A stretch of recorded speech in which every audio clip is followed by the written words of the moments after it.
Bismillahirrahmanirrahim. Assalamualaikum warahmatullahi wabarakatuh. Salam literasi. Berjumpa kembali dengan saya Rani Nurlela dari SD Negeri Argasari, Kecamatan Kertasari, Kabupaten Bandung. Baru saja saya membaca sebuah buku yang berjudul Tambelo Meniti Hari di Otakwa yang dikarang oleh Radipka, diterbitkan oleh Era Adicitra Intermedia.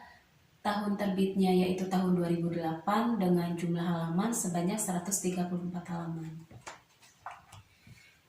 Teknik review yang digunakan pada tantangan literasi yang kedua di bulan Februari ini yaitu menggunakan teknik paragraf AI, yaitu berisi tentang A. Alasan memilih buku, I. Isi dari cerita di buku ini, lalu H. Hikmah yang didapatkan sesudah membaca buku tersebut. Apa alasan saya memilih buku ini? Alasan saya memilih buku ini karena saya ingin mengetahui apa itu Tambelo. Karena jujur saya baru pertama kali mendengar kata Tambelo. Selain itu saya juga ingin mengetahui Otakwa itu berada di daerah mana. Buku ini menceritakan tentang seorang pemuda yang bernama Roni. Dia adalah seorang pemuda kelahiran dari kota Surabaya. Selanjutnya, karena sesuatu hal, Roni ini terpaksa harus pergi ke daerah Timika, Papua untuk menemui saudaranya. Dia menggunakan kapal laut yang bernama kapal Kalimutu. Ternyata di perjalanan kapal yang ditumpanginya terkena musibah sehingga kapalnya pecah dan akhirnya Roni terdampar di sebuah pesisir terpencil di daerah Otakwa, Papua, di mana Otakwa ini terdapat di daerah Papua Tengah bagian selatan. Selanjutnya Roni diselamatkan oleh Bapak Marsinus, seorang suku Kamoro di daerah Papua. Roni diharuskan memakan tambelo. Tambelo ini ternyata adalah hewan moluska tanpa cangkang seperti cacing pipih yang transparan.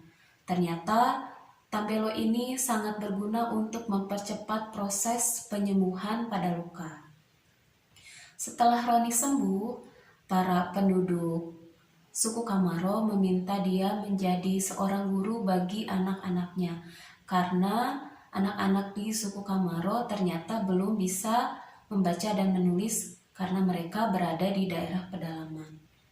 Dengan keterbatasan ilmu serta media pembelajaran, dikarenakan Roni sudah mencintai para penduduk suku Kamaro, dia dengan senang hati serta ikhlas menerima tawaran dari para penduduk suku Kamaro.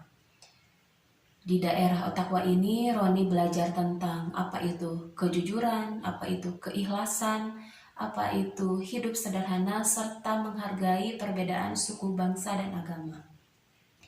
Hikmah yang saya dapatkan sesudah saya membaca buku ini adalah, diantaranya adalah saat melaksanakan pembelajaran, seorang guru baiknya mempelajari karakteristik dari para peserta didik. Selanjutnya, jika kita menggunakan media ajar, sebaiknya menyesuaikan dengan kondisi daerah tersebut. Lalu, sebagai guru kita juga harus mengajar dengan sepenuh hati serta ikhlas. Yang terakhir, cintai budaya Indonesia, hargai perbedaan suku, bangsa, dan agama.